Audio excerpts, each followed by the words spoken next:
नमस्कार दोस्तों, good morning. आपका एनके स्टडी के यूट्यूब चैनल पे एक बार फिर से स्वागत है।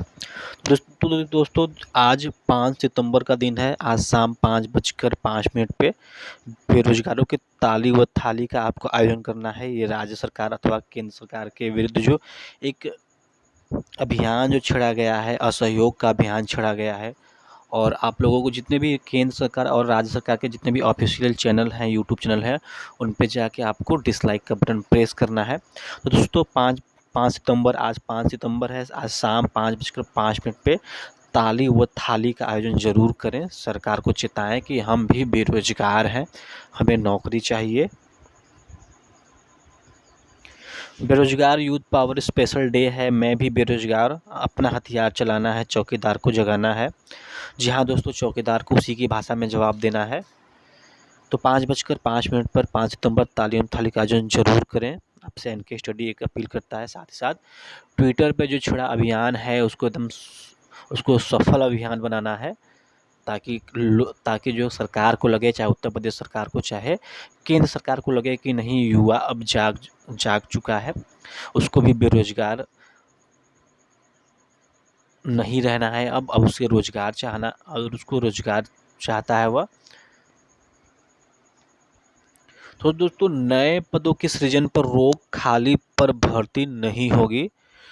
तो आज का ये जो न्यूज़पेपर का ये कटिंग है, इसमें कोरोना का असर बताया जा रहा है कि वित्त मंत्रालय ने दिए खर्चों में कटौती के निर्देश।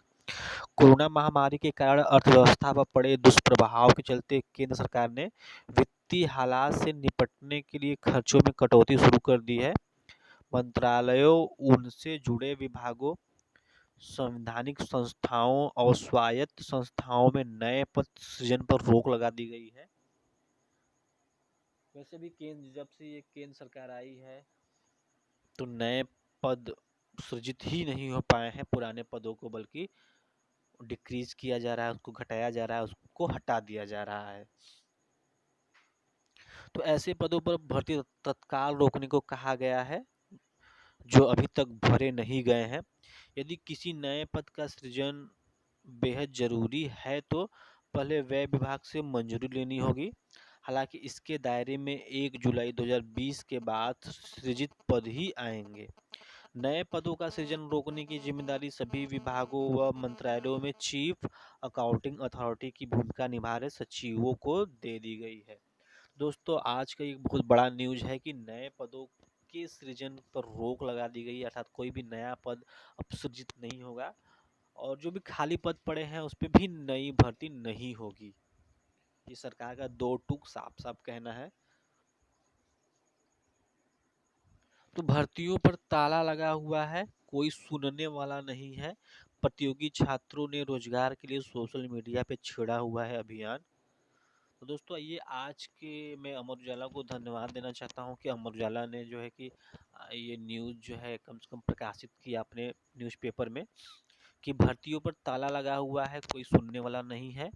प्रतियोगी छात्रों ने रोजगार के लिए सोशल मीडिया पे अभियान छड़ा हुआ है, ट्विटर पे अभियान छड़ा हुआ है, फेसबुक पे अभियान छड़ा हुआ है, इंस्टाग्राम पे अभियान छड़ा हुआ है, यूट्यूब पे अभियान छड़ा हुआ है। तो दोस्तों, आपसे विशेष अपील है कि ट्विटर पे जाके hashtag speak up for SSC railways students, hashtag UP all results, hashtag UP results, जितने भी सभी प्रकार के वैकेंसियां पेंडिंग में पड़े हैं, उसका रिजल्ट नहीं निकला, उसका आंसर की निकला, उसका नियुक्ति नहीं हो पा रहा है, सभी को हैशटैग कराना है, ट्रेंड कराना है, ताकि सरकार तक आवाज़ पहुँचे। तो भर्ती नहीं, परीक्षा हो तो रिजल्ट नहीं, रिजल्ट आ जाए तो नियुक्ति नहीं। जी हाँ दोस्तों, ये ऐसा कहना है प्रियंका गांधी वाड्रा जी का। आज के ही न्यूज़पेपर में जो है कि इनका भी वक्तव्य आया हुआ है, इसलिए एनके स्टडी इस वक्तव्य को शामिल कर रहा है कि कोई तो है जो आवाज़ उठा रहा है, बेरोजगारों का कोई तो है जो कि सम्मान की नज़र से देख रहा है। तो इन्होंने कहा कि कांग्रेस महासचिव प्रियंका गांधी ने सरकार पर निशाना साधते हुए कहा, भर्ती निकले तो परीक्षा नहीं, परीक्षा हो तो रिजल्ट नहीं, और रिजल्ट आ जाए तो नियुक्ति नहीं। प्रियंका ने युवती तुषांगी का वीडियो ट्वीट करते हुए लिखा, 2017 में एसएससी सीजीएल की भर्तियों में नियुक्ति नहीं हुई है। 2018 में सीजीएल परीक्षा का रिजल्ट नहीं आया, 2019 में सीजीएल की परीक्षा ही नहीं हुई और 2020 में एसएससी सीजीएल की भर्ती नहीं निकाली गई है अभी तक। निजी क्षेत्र में छटनी और सरकारी भर्तियों का ताला लगाने से युवाओं का भविष्य बर्बाद हो रहा है, तो ऐसा प्रियंका गांधी वाड्रा जी का कहना है। राहुल गांधी जी बोल रहे हैं कि कांग्रेस नेता राहुल गांधी ने ट्वीट किया कि 12 करोड़ रोजगार गायब है, $5 ट्रिलियन की अर्थव्यवस्था गायब है, आम नागरिक की आमदनी गायब है, देश की खुशहाली और सुरक्षा गायब है, सवाल पूछे तो जवाब गायब है। जी हाँ, बिल्कुल ही सटीक बात उन्होंने बोला है विपक्ष में रहते हुए कि सबसे पहले तो 12 करोड़ नौकरियां गायब है। अधिकांश ऐसा होता है कि उत्तर प्रदेश सरकार ने भी हाल ही में ऐसा किया कि 1 करोड़ 20 लाख मनरेगा के तहत नौकरी देकर मजदूरी करवा के उसे अपना रोजगार समझ लिया और या तो उसे अपना सरकारी नौकरी समझ लिया। दोस्तों, रोजगार सिर्फ सरकारी नौकरी को नहीं कहते हैं, पर यह तुम मानोगे ना कि सरकारी नौकरी को भी रोजगार कहते हैं। सोशल मीडिया पर इन दिनों ऐसे ही बयान छाए हुए हैं। कोरोना काल में बढ़ी बेरोजगारी में युवाओं का सब्र टूटने लगा है। तेजी से फैल रहे संक्रमण के कारण अभ्यर्थी भले ही धरना प्रदर्शन न कर सके, लेकिन उन्होंने सोशल मीडिया पर आंदोलन छेड़ दिया है। तो दोस्तों, सोशल मीडिया पर आंदोलन छेड़ दिया है, तो इससे सभी प्रतियोगी छात्रों से विनम्र निवेदन है कि वो इसमें बढ़ चढ़ कर पार्टिसिपेट करें। अगर अब नहीं जागे युवा तो शायद फिर संभलना मुश्किल हो जाएगा, क्योंकि 2022 का फिर चुनाव आ जाएगा, उसके बाद 2024 का चुनाव आ जाएगा, राज्य केंद्र सरकार का 2022 में उत्तर प्रदेश सरकार का चुनाव होना है। तो दोस्तों, अभी संभलना पड़ेगा, क्योंकि पिछले 4 साल से एसआई दरोगा का जो है कि वैकेंसी का वेट किया जा रहा है, पिछले 4 साल से लेखपाल का वेट किया जा रहा है, पिछले 4 साल से माध्यमिक शिक्षा में जो शिक्षकों की भर्ती होनी है उसका वेट किया जा रहा है। बहुत सी वैकेंसियां हैं जो पिछले कई सालों से उसका वेट किया जा रहा है। बहुत से वैकेंसियां हैं जिसका नियुक्ति पत्र के लिए वेट किया जा रहा है। बहुत सी वैकेंसियां हैं जिसमें आंसर की के लिए, रिजल्ट के लिए, इंटरव्यू के लिए, सभी चीज़ों के लिए वेट किया जा रहा है। लेकिन स्थिति जस की तस बनी हुई है। एक आयोग है उत्तर प्रदेश में, उत्तर प्रदेश अधीनस्थ सेवा चयन आयोग, जो कि क्यों बना है उसका कोई मतलब समझ में नहीं आता है। उसे बनाया गया था कि ताकि वह ग्रुप ग और घ की नियुक्तियों को जल्दी जल्दी उसका कार्य पूर्ण कर सके, लेकिन यह नियुक्तियों को लटकाना चाहता है। तो आगे देख लेते हैं क्या लिखा है कि यूपीपीएससी की एलटी ग्रेड शिक्षक भर्ती के तहत 13 विषयों के चयनित 4243 अभ्यर्थियों का रिजल्ट पिछले साल ही जारी किया जा चुका है, लेकिन अभी तक दोस्तों उसकी नियुक्ति नहीं मिली है। वही हिंदी एवं सामाजिक विज्ञान के 3278 पदों का रिजल्ट पेपर लीक मामले में अटका हुआ है। एलटी ग्रेड शिक्षक के 10,768 पदों पर भर्ती के लिए 2 साल पहले 4 लाख अभ्यर्थियों ने परीक्षा दी थी, लेकिन अभी तक पदों पर नियुक्ति प्रक्रिया पूर्ण नहीं हो सकी है। दोस्तों, इसका खमियाजा ना उन्हें भुगतना पड़ेगा जिन जो एक बार वैकेंसी आई 2016 में, फिर वैकेंसी आई 2020 में, तो खमियाजा उनको भुगतना जरूर पड़ेगा, क्योंकि 5 साल का यहाँ पे जो है कि गैप हो जा रहा है, उनके उम्र को लेकर, उनकी बहुत सारी बाध्यताओं को लेकर। तो दोस्तों, इसको समझना पड़ेगा। एलटी ग्रेडेड शिक्षक भर्ती में शामिल हुए जो विभिन्न अभ्यर्थी हैं ने सोशल मीडिया पर अभियान चला रहे हैं। बेरोजगारी के मुद्दे पर 5 सितंबर को शाम 5 बजे ताली बचाओ थाली बचाओ आंदोलन में भी प्रतियोगी छात्र शामिल होकर अपना प्रतिवाद दर्ज कराएंगे। तो एनके स्टडी भी आपसे विशेष विनम्र निवेदन करता है कि आप आज शाम 5:05 पे साहेब को उन्हीं की भाषा में जवाब देना है, ताली और थाली का आयोजन करना है। जिस तरह उन्होंने ताली और थाली का आयोजन करवा के सबका मान सम्मान बढ़ाया था, तो अब हमें अपना खुद का मान सम्मान बढ़ाना है, बेरोजगारों का मान सम्मान बढ़ाना, ताली और थाली पीट कर। देखते हैं इसका असर जो है न्यूज़पेपर, प्रिंट मीडिया या फिर सरकार के में बैठे जो लोग हैं उनके तक आवाज़ पहुंचती है कि नहीं।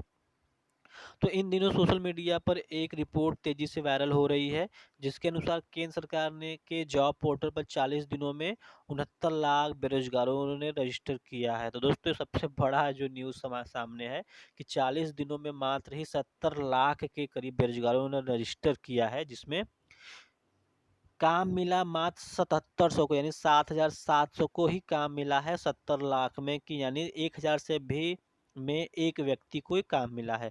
टीजीटी 2016 जीव विज्ञान के अभ्यर्थी रमेश आनंद इत्यादि का कहना है कि 4 साल बाद भी माध्यमिक शिक्षा सेवा चयन बोर्ड ने जीव विज्ञान की परीक्षा नहीं कराई। टीजीटी जीव विज्ञान के 304 पदों के आवेदन करने वाले 67,000 युवा 4 साल से भटक रहे हैं। वहीं टीजीटी 2011 जीव विज्ञान की लिखित परीक्षा का आज तक रिजल्ट जारी नहीं किया गया। तो दोस्तों ये 2011 की बात है, अर्थात 2011 से 2020 चल रहा है, अर्थात एक सेंसस पूरा होने को है, एक दशक पूरा होने को है। अब लगता है कि जब 2021 में जनसंख्या का जो है गिनती होगा, उसी समय इसका भी गिनती करा लिया जाएगा। तो एसएससी और रेलवे की भी भर्तियां अटकी पड़ी हैं। एसएससी, बैंक और रेलवे की भर्तियों का भी यही हाल है, पद रिक्त होने के बावजूद भर्तियां नहीं की जा रही हैं। एसएससी के अभ्यर्थियों ने कहा है कि कोरोना में परिवार की स्थिति आर्थिक रूप से कमजोर हुई है। ऐसे में समय से नौकरी मिल जाती तो परिवार को सहारा मिलता, लेकिन एसएससी ने पुरानी वैकेंसियों की परीक्षा अभी तक नहीं कराई और नई वैकेंसियां नहीं निकाली है, नई वैकेंसियां नहीं आ रही हैं। रेलवे भर्ती के अभ्यर्थी ने कहा है कि रेलवे ने पिछले साल एनटीपीसी में भर्ती के लिए आवेदन मांगे थे, जो कि चुनावी झुंझुना था। चुनाव के ठीक एन वक्त पहले 90,000 वैकेंसियां निकाली गई थी, जिसमें से लगभग 3.25 करोड़ लोगों ने आवेदन किया था, लेकिन अभी तक वो कहाँ तक पहुंचा इसकी स्थिति स्पष्ट नहीं हो पा रही है। तो आवेदन की प्रक्रिया को साल भर बीत चुके हैं और परीक्षा का अब तक कुछ पता नहीं है। वहीं प्रदेश के अशासकीय महाविद्यालयों में 4 साल से असिस्टेंट प्रोफेसर पद पर भर्ती के लिए कोई विज्ञापन नहीं आया। तो दोस्तों इस तरह जो है कि सभी वैकेंसियों का मकड़जाल फैला हुआ है, स्थिति स्पष्ट रूप से समझ में नहीं आ रही है कि क्या होना चाहिए क्या ना होना चाहिए। बेरोजगार जाए तो जाए कहाँ? अगर एक बार वैकेंसी निकलती है, अगर 5 साल बाद निकलती है, तो उसके लिए तमाम सारी बाध्यताएं हैं, उम्र को लेकर बाध्यताएं हैं, तैयारी को लेकर बाध्यताएं हैं, आर्थिक स्थिति को लेकर बाध्यताएं हैं, तमाम प्रकार की बाध्यताएं हैं जो कि अभ्यर्थियों को फेस करना पड़ता है। ऐसे ही अगर सरकार में जब चुनाव होता है, किसी भी चुनाव होता है चाहे उपचुनाव होता है, तो ऐसी ही स्थिति स्पष्ट करनी चाहिए कि अगर वो चुनाव लड़ रहा है तो 1 महीने उसको समय दिया जाए चुनाव लड़ने के लिए, फिर 2 महीने बाद तारीखें तय हुई, फिर 3 महीने बाद जो उसका रिजल्ट आए, फिर 4 साल तक लगभग वो पेंडिंग में पड़ा रहे, अर्थात सुप्रीम कोर्ट या हाई कोर्ट में वो उसकी जीत की स्थिति को पेंडिंग की स्थिति पड़ी रहे, और फिर 5वें साल में जाकर उसकी स्थिति निकले और वो भी उसका जो चुनावी का जीत का जो डंका था वो स्पष्ट रूप से वहाँ पे खत्म हो जाए, उसको खत्म कर दिया जाए, फिर से चुनाव कराया जाए। तो दोस्तों खैर ये तो बात की बात है, लेकिन आज 5 सितंबर शाम 5:05 पे बेरोजगारी को ताली और थाली का आयोजन किया गया है। इसमें सभी प्रतियोगी छात्रों से विनम्र निवेदन है कि आप सभी इसमें जमकर हिस्सा ले, ट्वीट करें, सरकार को जगाएं, चाहे राज्य सरकार हो चाहे केंद्र सरकार हो। तो इसी आशा के साथ एनके स्टडी आपसे विदा लेता है। मिलते हैं अगले वीडियो में, तब बने रहिए एनके स्टडी के साथ। बहुत